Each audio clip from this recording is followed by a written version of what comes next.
Hello and welcome to today's presentation. Today we'll be talking about union management relationships.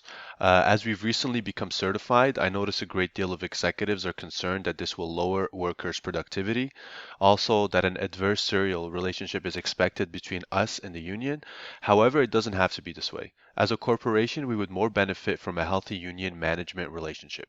The goal of this presentation is to demonstrate reasons for this as well as suggest some measures we can take to reach a mutual understanding between us and the union, a way we can collaborate and get the most out of the relationship. Although the following quote I am presenting is brief, it is of utmost importance. It states that it goes without saying that the relationship between union and management is critical to the success of both parties. This is contrary to the direction I was instructed to take by both the president and vice president. I was advised to show the union who's really in charge. The truth is, once we are certified, both parties lose if they cannot enter into a harmonious relationship. As the presentation carries on, I will present several ideas to attempt to drive this point home. Before we proceed, I would like to present a case study of the consequences of an adversarial union management relationship. In 2018, the union representing Canada Post employees went on a long and rotating strike. The union's demands were centered around health and safety concerns, workload, staffing, and wages. However, Canada Post and the union had such a poor working relationship that bargaining completely broke down. This resulted in huge operational and financial impacts, a backlog of parcels, extremely long delays in delivery, as well as some parcels never being delivered. Overall, this affected all Canadians who rely on the Postal Service. In essence, the point I'm trying to drive home is such a breakdown can lead us down the same path, so it is best we start off our relationship with the union on the right foot. There are several items we will cover related to the advantages of a harmonious management union relationship. First of all, betterment of the workplace. Secondly, common goals. And then relationship continuum. And then we'll discuss items that we can implement. We'll define what it means to have a good relationship with the union. We'll talk about communication, building trust, and labor management committees. So let's talk about betterment of the workplace. According to Heather Eastland, professor at the School of Public Affairs and Administration at the University of Kansas, a harmonious management union relationship leads to a betterment of the workplace for the following reason. First off, a collaborative relationship leads to increased organization effectiveness as well as organization efficiencies. Secondly, unions and management have shared interests, which we will get into later, and these can only be satisfied through collaborative measures. Also, when management and unions have a collaborative relationship, this leads to an increase in employee satisfaction, an empowered workforce, and a better service for clients. Moreover, there are cost savings and cost avoidances when unions and managements collaborate successfully, as we saw in the Canada Post example. This sort of strike would have a devastating impact on our bottom line. Essentially, unions and management have three shared goals: a safe working environment for their employees, equal and fair working terms for all their employees, as well as fair compensation for employees. If the union and management can understand that these goals are common to both, then they can begin to work together to achieve these. Now let's talk about relationship continuum. In order for us in the union to relate to one another, we will establish a relationship continuum model comprised of 5 stages. We can determine the status of our relationship by which stage the relationship currently stands. As this is a new relationship, we are starting with a clean slate, and understanding the stages will guide us in fostering a healthy management union relationship. Stage one is described as fostering a healthy workplace environment where management and the labor union make a conscious decision to build a positive relationship based on trust. Always starting from a place of trust rather than contention sets the foundation for a healthy relationship. However, this trust must be earned by both parties through constant, honest, thorough communication and collaboration. In order to remain at this stage, there needs to be no fear of power sharing, because we know neither party will abuse this power.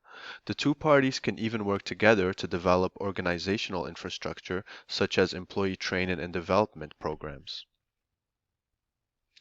Stage two is described as the need for problem solving. Of course, disagreements will arise between a company and the union. The key is training negotiators in problem solving skills such as dispute resolution techniques, among others. In essence, it is teaching management and union reps to do damage control before issues spiral out of hand. Both parties must understand that conflicts will occur and the importance of being proactive in responding to that possibility. When management and unions can jointly solve problems, it reinforces collaboration and produces a sense of co ownership of the solution reached. Ideally, the union management relationship should remain within stage 1 and 2. This is what we should strive for. Stage 3 is the need for mediation. This has moderate costs. Problem solving is done externally. It is not time effective. There is no guarantee this process may produce results both parties find acceptable. At this point, there has been some damage done to the management union relationship. Stage 4 marks an even greater deterioration of the relationship. The relationship has gotten so bad that arbitration is now required. This is very costly. Also, it leads to compulsory decisions that neither party may find satisfactory, and these decisions can't be appealed. The resolution is no longer in the hands of either the union or management. It is incredibly time consuming and creates a confrontational and emotionally charged atmosphere. Stage 5 is resorting to litigation and lawsuits. This is highly adversarial, extremely expensive, and extremely time consuming. Also, the stakes are much higher because in stage 5, one party wins and the other loses. It is an all or nothing solution. Litigation substantially injures the labor management relationship, so much so that some relationships never heal. As you can see, things can spiral out of control very quickly. We should strive ideally to remain in stage 1 and 2. Building a relationship in good faith can make life much easier for all parties involved. So, what measures can we implement to establish a good relationship with the union? Well, first off, what does a good relationship look like? A management union relationship is essentially much like a marriage. Both parties are locked in and are forced to learn to work together. Trust, setting priorities, resolving differences, embracing commonalities, and fairness are all characteristics of a good relationship. But how can we achieve this and hopefully remain in stage 1 of the relationship continuum? First off, we will develop a communication plan, building multiple connections between managers and union reps. Communicating with the union reps is not solely the responsibility of HR. It will be every manager's role to maintain an ongoing communication with union reps. This continuous communication will create an understanding and build rapport between management and the union. As a result, simplifying problem resolution and generating outcomes that please management, the union, the employees, as well as the bottom line. Communication must be honest, straightforward, and transparent. Also, it is important to note that a good relationship is built on trust.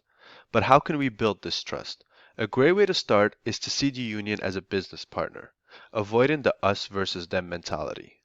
We will voluntarily take some of our problems to the union and include the union in finding solutions. In working side by side in this way, we will begin to establish a trustworthy relationship with the union. Interestingly, there are some effective informal ways of building trust. For instance, a great example was provided by Anne Grant, facilitator at Queen's IRC Labor Relations Program, where the HR manager would have coffee with the union president in an informal way each morning. I encourage all management employees to take similar initiatives. We will also invite union representatives to our banquets and social events. It is all about building those close relationships between people. Essentially, union reps and management are just people, and being pleasant and treating each other with respect goes a long way. Also, a labor management committee will be formed very early in the relationship. This will bring union and management representatives together and increase joint consultation. This committee will meet once a month. As I previously said, constant and continuous communication is key. This will allow us to resolve situations before they even escalate. The motto of the committee will be to approach problems with a mentality of what is right as opposed to who is right. I hope that you will consider my suggestions. I am hopeful that our relationship with the union will be a fruitful and positive one. Ultimately, our employees are our most valuable asset, and by working with the union, we will always strive to do right by them. Thank you for your attention and you have a wonderful day. Thank you.